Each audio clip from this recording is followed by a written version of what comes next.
하나님 말씀 에베소서 3장 7절에서 13절까지 말씀 같이 봅니다.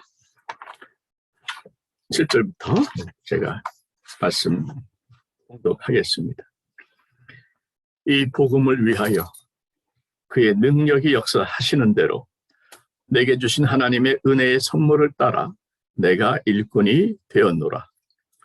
모든 성도 중에 지극히 작은 자보다 더 작은 나에게 이 은혜를 주신 것은 측량할 수 없는 그리스도의 풍성함을 이방인에게 전하게 하시고 영원부터 만물을 창조하신 하나님 속에 감춰졌던 비밀의 경륜이 어떠한 것을 드러내게 하려 하심이라.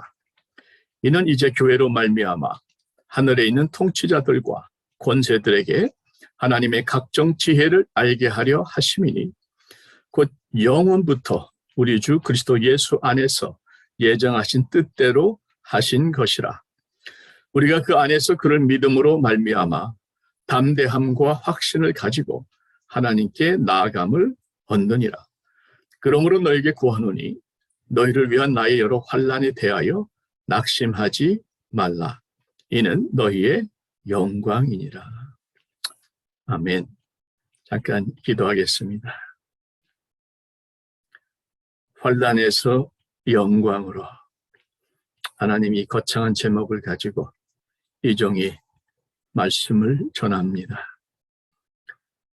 고난과 환난 가운데에 신음하는 많은 이야기들을 들으면서 어떻게 그것이 영광으로 바뀌어질 수 있는지, 어떻게 그것을 영광의 소망으로 감당할 수 있는지, 바울의 믿음과 바울의 그 굳건한 흔들리지 아니하는 삶을 보며 우리도 함께 은혜 받고 새 힘 받고 도전받게 하여 주시옵기를 성령 하나님께서 친히 성령만이 하실 수 있는 깨달음과 감동으로 우리에게 역사하여 주시옵기를 열린 마음, 열린 귀 되게 하여 주시옵기를 부족한 점 오직 성령께서 친히 기름 부으사 성령님의 음성만이 들려지게 하여 주시옵기를 사랑하는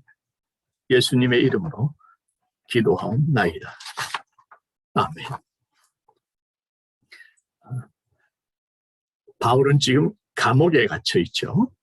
그 당시에 바울의 나이가 약 60세 최소한 60세는 됐을 것이다.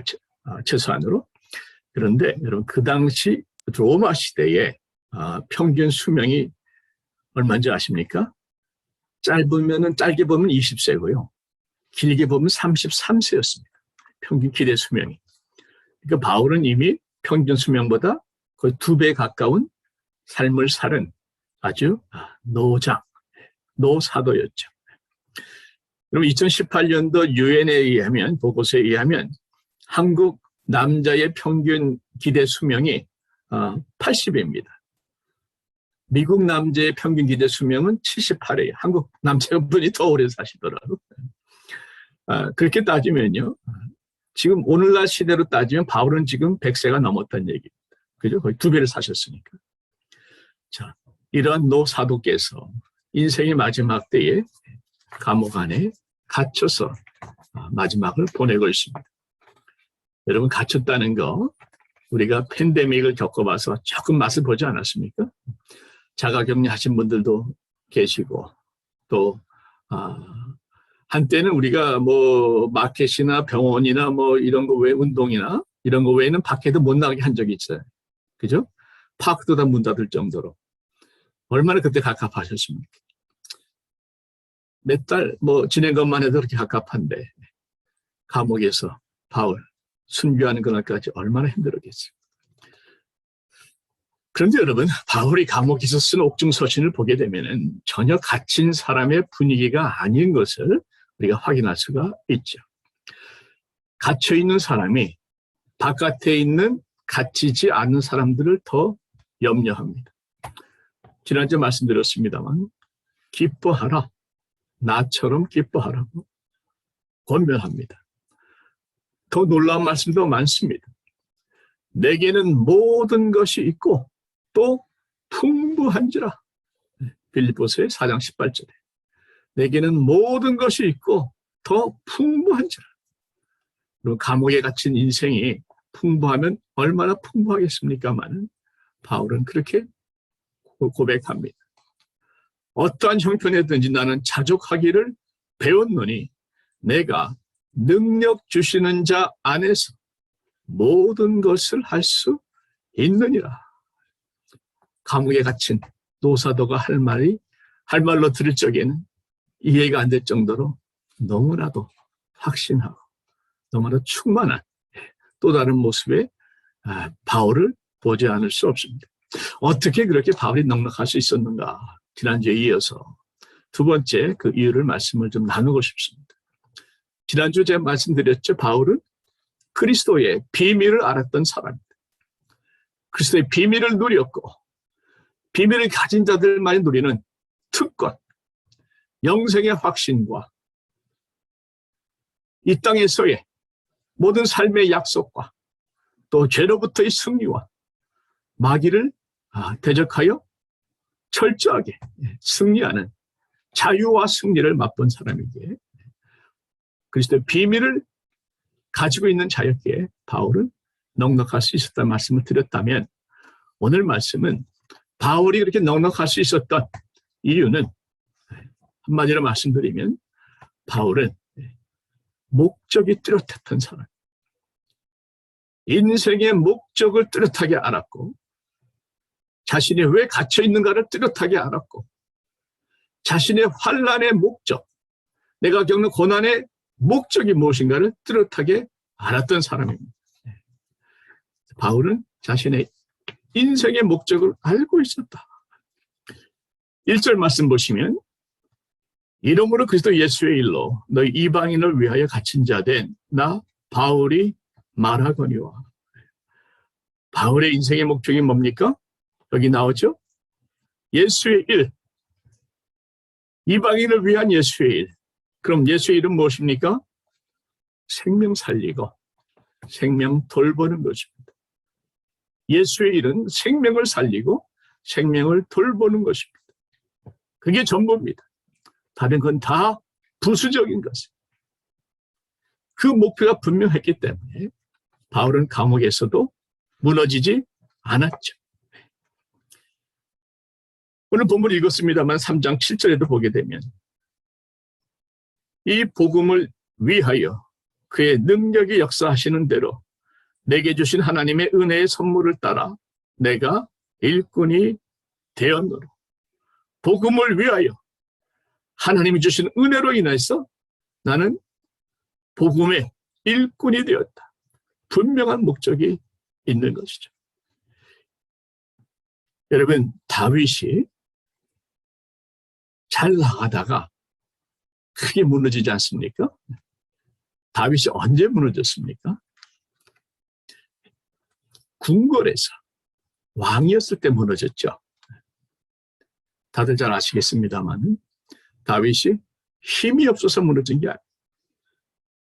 온 백성들의 존경을 받았고 모든 걸 이룰 수 있는 권세를 누렸던 때에 그런데 모든 걸 누렸을 그때에 오히려 무너졌습니다. 정말 다윗이 무너져야 했다면 광야에서 무너지는 것이 더 맞죠. 사울에게 쫓겨나 온 이스라엘 나라 군대가 자기를 쫓고 있습니다. 언제 어느 때 사울의 화살이 날아올지 모르니 얼마나 잘 때나 깰 때나 두려웠겠습니까? 그 광야에서 얼마나 두렵고 동시에 또 얼마나 억울했겠습니까? 그죠? 그 고생하는 가운데서 다윗은 광야에서 잘 버텨냈습니다. 안 넘어졌습니다. 그 어린 광야 생활을 잘 버텼는데 막상 궁궐에 들어가서 왕이 된 후에 비참하게 무너져 버립니다. 그럼 그 이유가 무엇인가? 왕의 자리에 오르고 나니까 이제 목적을 이루고 나니까 자기가 이제는 더 이상 온 힘을 다해서 달려갈 뚜렷한 인생의 목적이 안 보이는 거예요. 목적을 상실하는 순간에, 자기를 붙잡아줄 목적을 잃어버린 순간에 다윗은 위험에 노출됐고 흔들렸고 결국에는 무너졌다 하는 것을 꼭 기억하시기를 바랍니다. 솔로몬이 헛되다 계속 얘기하지 않습니까? 그 전도서를 썼을 적에는 솔로몬의 나이가 상당히 많이 들었을 때죠. 젊은 사람이 뭐 헛되다 하겠습니까? 노년에 쓴 그 말씀인데 왜 그렇게 헛되다고 탄식하는가? 노년이 되고 나니까 솔로몬도 그 인생에 더 이상 목표가 없는 겁니다. 이미 하고 싶은 거 다 이룬 거예요. 더 이상 붙잡고 달려갈 인생의 목적이 없습니다. 그러다 보니까 헛돼버린 거죠. 그리고 노년에 솔로몬도 무너지지 않습니까? 그렇게 아름답게 지혜로 시작했던, 잠언으로 시작했던 솔로몬이 그렇게 우상에 빠져서 온 이스라엘이 남과 북으로 갈라지는 비참한 결과의 원인을 제공하는 슬픈 인생으로 끝나게 된 이유는 결국엔 그가 끝까지 달려갈 인생의 목적을 잃어버렸기 때문이다 하는 것을 우리는 잊지 말아야 되는 것이죠. 삼손은 어떻습니까? 도대체 왜 그렇게 큰 은사와 능력과 힘을 가진 그 이스라엘 나라를 구원해야 될 사사가 한 여자의 가슴에 파묻혀가지고 그렇게 헤매고 말이죠. 왜 이렇게 못 빠져나옵니까? 삼손도 자기의 그 인생의 목적을 붙잡지 못하고 그 모든 은사와 그 힘을 자신의 정욕을 위해서 썼기 때문에 그런 것이죠. 하나님이 주신 이스라엘을 구원하는 분명한 목적이 있었는데 삼손은 그 목적에는 전혀 관심이 없이 자기의 육신의 정욕을 위해서 이 여자 저 여자 쫓다 보니까 결국에는 비참하게 두 눈이 뽑혀버리는 슬픈 결과를 맺는 것. 결국 그것도 삼손에게 꼭 필요했던 하나님의 목적을 잃어버렸기 때문인 것입니다. 여러분, 목적을 잃어버린 인생은 무너집니다. 어느 순간에 주저앉아 버립니다. 그런가 하면 여러분, 여호수아를 봅시다. 여호수아. 광야에서 모세의 종으로 40년을 견뎌냅니다. 40년 종으로 광야에서 어떻게 견뎌냈는가? 여호수아에게는 확실한 목적, 비전, 꿈이 있었기 때문에 나는 언젠가 모세의 뒤를 이어서 가나안 땅에 들어갈 것이고 이 백성들을 인도해 나갈 지도자가 될 것이라는 하나님께 쓰임 받을 것이라는 그 확실한 목적, 비전, 꿈이 있었기 때문에 여호수아는 40년 한결같이 종의 자리를 지킬 수 있었던 것입니다. 여러분은 어떠십니까? 지금 100세 시대 아닙니까? 여러분 나이면 지금 다들 청년이고 장년이십니다. 유엔 통계 무슨 보고에 의하면 지금 그 세대를 다시 구별한답니다. 60까지는 청년이고, 신문에 났어요. 60 이후부터는 장년입니다. 지금 여기 노년은 한 분도 안 계십니다. 다 장년이세요. 여러분, 나이에 상관없이 우리에게는 뚜렷한 목표가 있어야 돼요. 내가 분명히 살아야 될 목적이 내가 분명할 때에 우리는 열심히 살아요. 내 건강을 돌보고 내 영성을 돌보고 최선을 다해 살겠다. 그저 매일 늙으면 죽어야지. 늙으면 죽어야지 하면서 살다 보면 결국은 주저앉게 되는 거죠.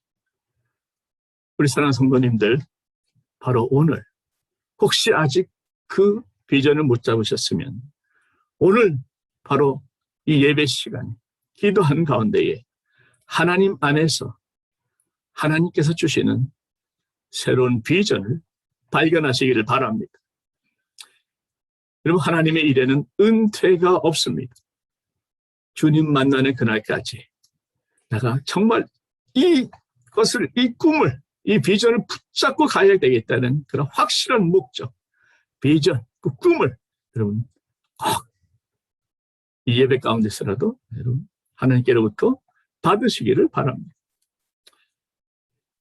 이제 꼭 미국 분을 남편으로 모시고 있는 그런 우리 아내분들이 모여가지고 처음에 얘기를 나누다가 그 모임이 시작이 됩니다.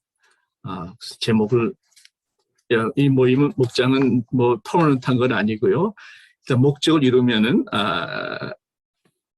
그냥 템포러리로 생각하고 있지만 목적이 뭔가 하면 남편들에게 구원의 확신을 체험, 구원의 확신, 그리고 남편들에게 보다 열정적인 신앙생활을 할 수 있도록 이끄는 것이죠.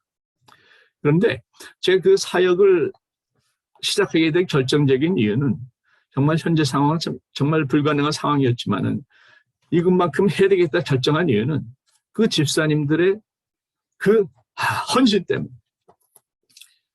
집사님들이 그러는 거죠. 목사님, 우리 주위에 우리랑 똑같이 미국 남편분과 살면서 신앙이 맞지 않아서 힘들어하는 분들이 많다는 거예요. 그래서 저는 이런 가정들을 위해서, 이런 국제결혼한, 그래서 갈등 가운데 있는 가정들을 돌보는 그 사역에 제가 제 인생을 바치고 싶습니다 하는 분들이 계셨어요. 그분은 주님 만나는 그날까지 내가 해야 될 일을 붙잡은 거죠. 그분의 열정과 그분의 헌신에 제가 마음에 감동을 먹고, 그럼 집사님 우리 한번 해봅시다 해서 시작이 된 것입니다. 여러분들에게는 정말 내가 주님 만날 때까지 내 인생을 걸고 열심히 하루하루 일어나가기 위해서 노력할 수 있는 꿈이 있는가, 비전이 있는가, 목적이 있는가. 여러분 기억하십시오. 하나님의 일에는 은퇴가 없습니다. 자, 우리 한번 따라하겠습니다. 하나님의 일에는 은퇴가 없다. 아멘. 그렇죠? 자, 그래서 바울은 이 목적이 뚜렷했기 때문에 그는 얼마든지 버틸 수가 있었다는 것이죠. 뿐만 아니고 두 번째, 바울은 자신의 환난에 대해서도 환난의 목적을 알고 있었습니다. 인생의 목적뿐만 아니라 자신의 환난의 목적을 알고 있었어요. 두 번째로 환난의 목적을 알고 있습니다. 자, 13절 말씀 보십시오. 13절 보시면 그러므로 너에게 구하노니 너희를 위한 나의 여러 환난에 대하여 낙심하지 말라. 이는 너희의 영광이니라. 자, 지금 바울은 자신이 처한 상황 때문에 이 에베소 교회 성도들이 시험에 들까봐 오히려 걱정하고 있는 것입니다. 내 환난에 대해서 낙심하지 말라. 바울이 겪고 있는 환난을 보고 그들이 낙심할까봐 걱정하며 권면하고 있는 것이죠. 여러분, 솔직히 말씀드려서 제가 바울의 입장이다 하면 저도 어떻게 될지 모를 것 같아요. 솔직히 감옥 바닥에 주저앉아서 하나님한테 좀 따질 것 같습니다. 그럴 것 같아요. 하나님, 일평생 그렇게 충성했으면 좀 인생의 마지막 노후 때는 좀 쉬어야 되는 거 아닙니까? 그렇게 하나님 인도대로 열심히 따라갔으면 이젠 좀 안식도 좀 누리고 고생한 그 대가도 좀, 열매도 좀 즐길 때가 되지 않았습니까? 어떻게 마지막까지 해도 너무하시는 거 아닙니까? 원망했을 것 같아요. 이 가운데 그렇게 하지 않을 자신 있는 분들 얼마나 계신지 모르겠습니다. 그런데 바울은 오히려 성도들을 달래고 있습니다. 그러면서 참 위대한 말씀을 선포하는데 이렇게 말씀하죠. 나의 여러 환란에 대해 낙심하지 말라. 이는 뭡니까? 바울의 환란이죠. 내가 겪는 환란은 13절에 내가 겪는 환란은 너희의 영광이니라. 영광이니라. 어떻게 바울이 겪는 환란이 이방인들에게 영광이 되는가? 빌립보서의 그 말씀에 답이 좀 나와요. 어떻게 바울이 겪는 환란이 이방인들에게 영광이 되는가? 빌립보서 1장 12절에 보면 이렇게 얘기하죠. 형제들아, 내가 당한 환란이 도리어 복음 전파에 진전이 된 줄을 너희가 알기를 원하노라. 그러니까 바울이 환란을 당했는데 그로 말미암아 도리어 복음이 더 빠르고 활발하게 전파되어 갔다는 겁니다. 그 이유는 바울이 감옥에 갇혀버리니까 다른 성도들이 다 적극적으로 나섰어. 바울 한 사람이 아니라 수없이 많은 하나님의 사람들이 복음 전파에 뛰어들었던 것입니다. 그래서 더 많은 복음이 전파됐고, 그래서 더 많은 사람들이 하나님께 영광을 돌리게 된 줄로 믿습니다. 그러니까 바울이 환난을 당하니까 더 많은 복음이 전파됐고, 그로 인해서 더 많은 사람들이 하나님께 영광을 돌렸다. 고린도후서 1장 6절도 같은 맥락입니다. 고린도후서 1장 6절도 보게 되면 보십시오. 우리가 환난 당하는 것도 너희가 위로와 구원을 받게 하려는 것이요. 그러니까 바울과 그의 일행이 환난 당하는 것은 왜 당합니까? 이방인들을 위로하고 구원받게 하려고 당했다 하는 것이죠. 유대인들과 이방인들이 구원을 받으면 당연히 하나님께 영광을 돌리지 않겠습니까? 그러니까 바울의 환난이 저들을 구원했고 구원받은 저들은 하나님께 영광을 돌렸기 때문에 바울의 환난은 하나님의 영광으로 연결이 되는 것이죠. 그래서 오늘 말씀 제목이 환난에서 영광으로 가는 것입니다. 한 번 더 말씀드릴까요? 바울의 환난이 더 많은 사람들을 구원합니다. 구원받은 사람들은 하나님께 더 많은 영광을 돌린 것이죠. 그래서 바울의 환난이 하나님의 영광으로 열매를 맺었다 하는 것이 되겠습니다. 바울이 겪은 환난은 성경에 자세히 나오죠. 감옥에 한 번 갇힌 게 아니고 최소한 3번 갇혔습니다. 매 맞은 건 계산할 수도 없고 죽을 고비도 여러 번 넘겼고 특히 퇴장이라는 것은 완전 이거는 거의 죽기 직전까지 가는 형벌인데 퇴장으로 40에 한 번 감한매를 3번씩 맞고 돌로 맞고 3번 파선하고 강의 위험과 강도의 위험과 동족의 위험과 이방인의 위험과 시내의 위험과 광야의 위험과 바다의 위험과 여러 번 자지 못하고 줄이며 목마르고 여러 번 굶고 춥고 헐벗었다. 본인의 고백입니다. 한마디로 말도 안 되는 인생이죠. 어떻게 하나님의 종이 이렇게 살게 하나님 내버려 두시는가? 어느 목사님 말씀 따라 바울의 인생은 철저한 물음표 인생입니다. 철저한 물음표 인생인데 도대체 그 고난을 어떻게 견뎠는가? 오늘 말씀 중에 가장 중요한 말씀을 제가 올려드립니다. 고린도후서 4장 17절 말씀. 바울이 그 모든 환난을 겪을 수 있었던, 견딜 수 있었던 이유가 여기 나오죠. 우리 한번 이 말씀은 다 같이 한번 읽었으면 좋겠습니다. 자, 우리가 함께 보시고 읽습니다. 시작. 우리가 잠시 받는 환난에 경한 것이 지극히 크고 영원한 영광의 중한 것을 우리에게 이루게 함이니. 우리가 주목하는 것은 보이는 것이 아니요 보이지 않는 것이. 보이는 것은 잠깐이요 보이지 않는 것은 영원함이라. 아멘. 아멘. 말씀의 핵심은 현재 내가 받는 환난은 잠시 지나가는 환난이고 가벼운 환난. 이 환난이 지나면 영광을 경험하는데 그 영광은 지극히 크고 영원한 영광이다. 거기서 비교하면 지금 내가 겪는 환난은 아무것도 아니다. 그렇기 때문에 나는 이 환난이 아닌 영광에, 잠시 지나갈 가벼운 환난이 아닌 영원한 영광에 나의 모든 초점을, 나의 모든 인생의 목표를 맞출 것이라는 것이죠. 그리고 이 감옥에서 겪는 환난이 이런 영원한 영광으로 이루어진다면, 영원한 영광을 이루게 한다면 나는 그저 감사할 뿐이다. 이것이 바울의 고백이 되겠습니다. 아멘이십니까?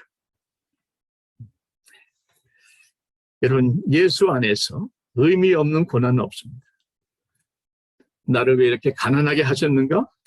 날마다 일용할 양식을 구하면서 진정한 보화는 하늘에 있는 보화임을 깨닫게 하시려. 나를 왜 이렇게 아프게 하셨는가? 나의 힘이 되시는 여호와를 더욱 의지하게 하시려. 나같이 아픈 사람 더 이해하고 위로하고 기도하게 하시려. 왜 나에게 이런 인생의 고난을 주셨는가? 이런 고난이 없으면 나 같은 사람 하나님께 나오지 못할 사람인 걸 아시고 그 고난을 통해서 나를 깨워주시려. 여러분, 많은 이야기가 있겠지만 저는 개인적으로 하나님께서 우리에게 그리스도 안에서 환난을 허락하신 이유 중에 가장 핵심적인 것은 그 환난이나 고난을 통해서 우리 하나님을 만나시게 하려는 것이라고 믿습니다. 수많은 사람들이 환난의 광야에서 하나님을 만납니다. 모세는 어디서 하나님 만났습니까? 애굽의 화려한 궁중이 아니고 미디안 광야에서 하나님을 만났습니다. 다윗은 화려한 궁궐이 아니라 엔게디 광야에서 쫓겨다니면서 가장 깊이 하나님을 만났습니다. 엘리야는 하나님의 산이 있는 호렙 광야에서 하나님께서 친히 찾아오셔서 말씀해 주셨습니다. 세대의 요한은 유대 광야에서 하나님의 말씀을 받고 전파합니다. 그래서 광야는 하나님을 만나는 곳입니다. 그래서 이전에 수도원이 처음 시작됐을 적에는요, 그 수도원이 전부 다 광야 사막에 있었습니다. 그것도 절벽 나무떨어지 바로 옆에 아무것도 없는 바로 그곳에서 수도사들은 더욱 깊이 하나님을 경험하는 은혜를 누렸습니다. 광야에서 우리는 하나님을 만나는 것입니다. 우리 가운데 광야를 지나고 계시는 분들이 분명히 계십니다. 하나님을 간절히 찾으시면 하나님께서 그 어느 때보다도 여러분들에게 가까이 찾아와 주실 것입니다. 하나님의 임재를 온 몸으로 느낄 때가 있을 것입니다. 그 어느 때보다 뚜렷하게 하나님의 말씀이 내 영혼을 깨우는 경험이 있을 것입니다.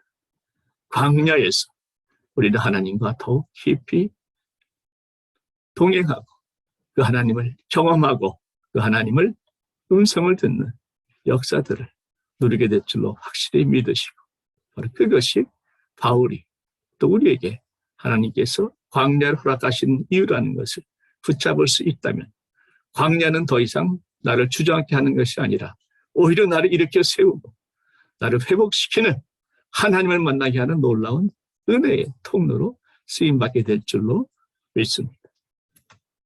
오늘 말씀의 결론을 맺겠습니다. 10절 말씀 보시면 결론이 이렇게 나옵니다. 본문의 10절 보시면요, 이는 이제 교회로 말미암아 하늘에 있는 통치자들과 권세들에게 하나님의 각종 지혜를 알게 하려 하심이니. 자, 여기 보시면 교회가 나오죠. 교회를 통해서 하나님이 하시고자 하는 일이 있다는 겁니다. 무슨 일입니까? 교회로 말미암아 through the church, 교회를 통해서 이 땅에 있는 자들과 하늘에 있는 모든 천사애들께까지 무엇을? 하나님의 각종 지혜를 알게 하려 하신다는 것이죠. 그래서 하나님은 주어는 하나님이세요. 하나님은 교회를 통하여 복음을 전하고 생명을 구하기 원하시죠. 또 하나님은 교회를 통해서 곧 오실 주님을 준비하기 원하시죠. 교회를 통해서 하는 각종 지혜를 말씀하시는데 특별히 교회를 통해서 거룩을 선포하고 교회를 통해서 이 시대의 죄를 꾸짖게 하세요. 여러분 그거 아십니까? 오늘날 이 땅에서 죄를 죄라고 뚜렷하게 선포할 수 있는 것은 교회밖에 없습니다. 모든 다른 것들은 다른 구조나 조직들은 상황에 따라서 변합니다. 죄가 죄라고 분명히 선포해 주는 것은 교회밖에 없어요. 그래서 교회는 중요합니다. 교회를 섬기는 직분을 맡는 것, 그 직분에 충성하는 것 너무나 중요합니다. 말씀을 맺습니다. 우리에게 중요한 건 나이가 아닙니다. 나이는 숫자에 불과합니다. 모세는 80에 하나님께 부름받았어요. 갈렙은요, 나이 85세에 아직 85세 되신 분 안 계시죠?